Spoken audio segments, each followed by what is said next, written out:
guys, it's Shane with Dial MTV. We've got the Santa Cruz Tallboy here with us today. I know I've done the unboxing video a while ago and a lot of you guys wanted to see this.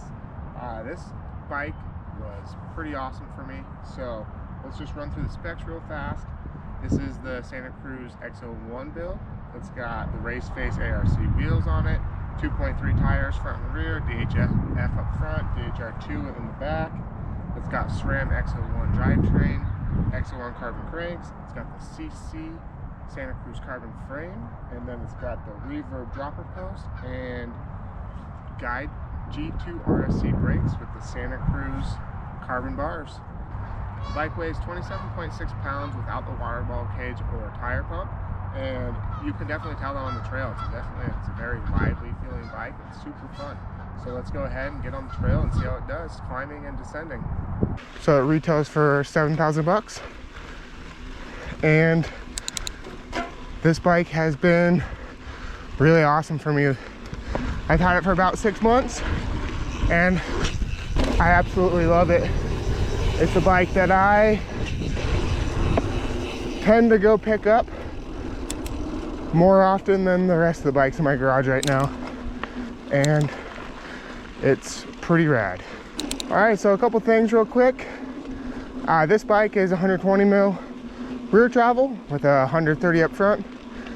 They have builds starting at $2,700 in the aluminum, and they go up to, I believe, about 10,000 for the XX1 Axis build.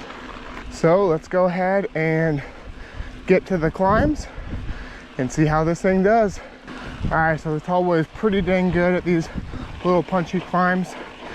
If you want to stand up and get it going, it's really good at that. It's just super efficient.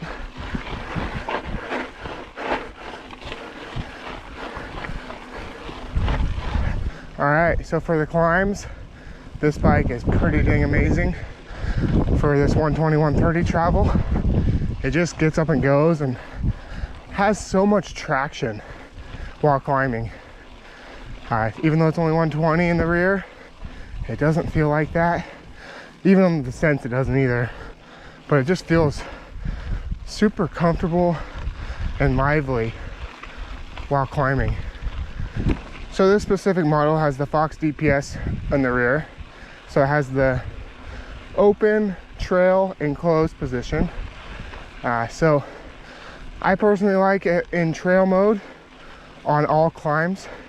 Well, I mean, if it's going to be a long climb, I'll put it in climb. If you're climbing up and then coming back down, I do trail mode. If you're just going up and down, a bunch of up and down, having it in trail or open works really well. So that just depends on how you like your bike feels, and then also how you have your suspension set up. Okay, and for suspension settings, I actually have it set up almost identical to how Santa Cruz's website tells you. I have 7 PSI less in the rear shock and about 5 PSI less in the fork than what Santa Cruz recommends. But as far as all the clickers go, I think they nailed it. So definitely start with their recommended settings for this bike. So for overall, for this bike for climbing, right now out of all the bikes I've rode, this is my favorite bike for climbing. Just overall comfortability, traction, efficiency. So for me, it's a 5 out of 5. I could see if you're riding like a lot more of the newer 120 bikes, like the Transition Spur, Ibis Ripley, even the Revel Ranger, I could see some of those maybe taking the 5 out of 5 and bumping this down to a 4.5. But I really don't think this is going to be below a 4.5 star for climbing for really anyone. It's awesome. So my rating is a 5.5. All right, so now let's get to the fun part and start the descent. All right, it's time for the descent. And this bike is a blast on it. It's super light and nimble and poppy, and it just has so much confidence, I'd say. I know that word's used a lot, but for 120 millimeters of rear travel, it's just absolutely ridiculous what this bike can do. So I've had this bike for about 6 months and haven't really been able to ride a ton because of weather. And I wanted to be able to get a good feel for this bike before I did a review for you guys, because from the first ride with this bike, I've absolutely loved it, and I didn't want to be too biased with this bike. So my thoughts were, I would get a good amount of time in on it, and if I still felt that way, then that's what I'd tell you guys. And that's pretty much how I still feel.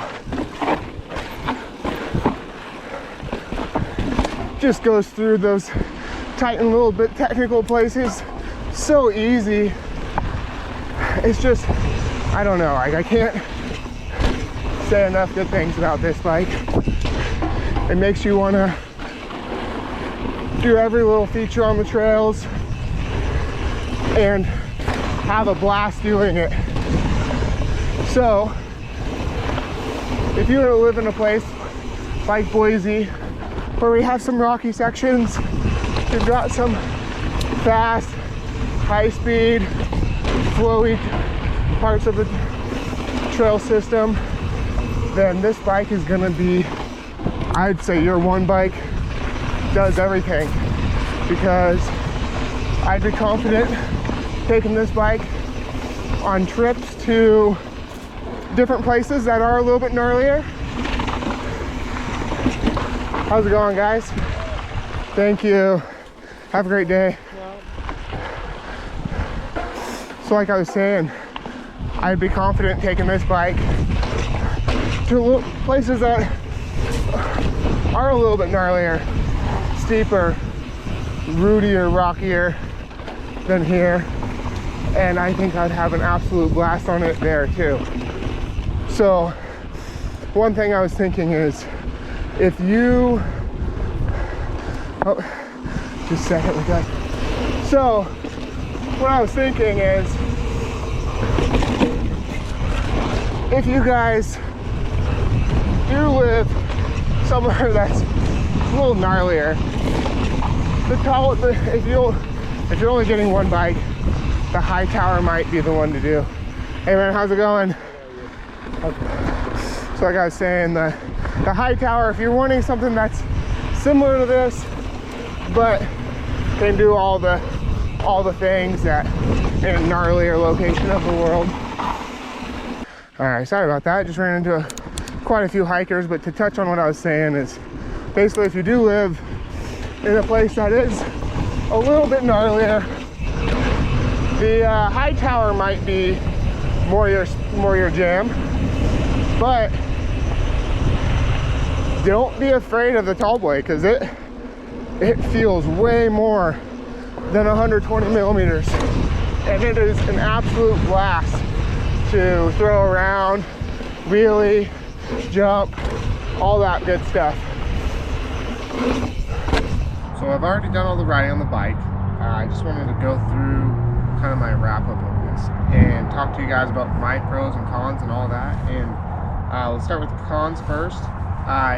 It isn't as stable at speed as I'm comparing it to bigger bikes, because that's where it feels to me like with high tower, the SB130. Like I feel like it's more like that than the SB115. So I'm comparing it to those bikes, which I know it's kind of out of its category, but for the descents it was so good that I wanted to push it harder than I think the bike should be done. And It's just not quite as stable as like the high tower, the SB130 at high speeds. But jumping around, doing jumps, going down stuff, you still feel comfortable. Anything steep, it still does really well on. But I think a big thing is if I were to put some different tires on, some 2 point, maybe some like a little bit bigger 2.3 or 2.4 in the back, and then go to 2.5 up front, I think that would change that for as long as the stability goes on the descents. And then let's talk about the pros. So the pros, there's so much good stuff about this bike. It climbs really well, it climbs fast, it's super efficient, it has a lot of traction while climbing also. There's just so much poppiness in it when you're coming down the hill. And you don't feel like it's 120 millimeters of rear travel. You feel like it's 130, or it feels like as much rear travel as probably an SB130. The front fork, it is only 130, and that kind of, it's a really good fork on it. It's the Pike Ultimate, so it works really well, and I think that fork kind of keeps you put back into where this bike is. It's a 120, 130 travel bike, and it's not a 140, 150 travel bike. And that fork kind of sets the boundaries for you. Not so much the rear end is what I would say. So with that being said, like, it's an awesome bike. It's gonna be better than most bikes in this category, but it's probably gonna have a little bit higher price tag. So that's where you gotta factor in the lifetime warranty for the frame and the bearings from Santa Cruz, which is awesome. So that does, I mean, that has to get added into the cost somewhere. So I think that's getting added into that. The build is really solid. They knew what they were doing, and everything is really good on it. So overall, it's an awesome bike. I think you're gonna enjoy it. There are a little cheaper options. So they do the aluminum builds starting around the $3,000 mark. I think they'll be about just over $3,000 after April 2nd is the rumors of Santa Cruz's price increase. And then they're going to be they've got 2 or 3 levels of aluminum, and then they've got the Carbon R build and then Carbon S. Carbon R is in the $4,000 range, and then the S is going to be in the $5,500 range after the price increase. And so, I mean, those still are really solid builds, and you're going to have a blast on any of those. But yeah, so thanks for watching, guys, and we'll see you in the next one. Get out and ride. All right, guys. If you like this video, please like and subscribe for more like this, and give it a comment and let me know what you thought. Get out and ride, guys. Have fun.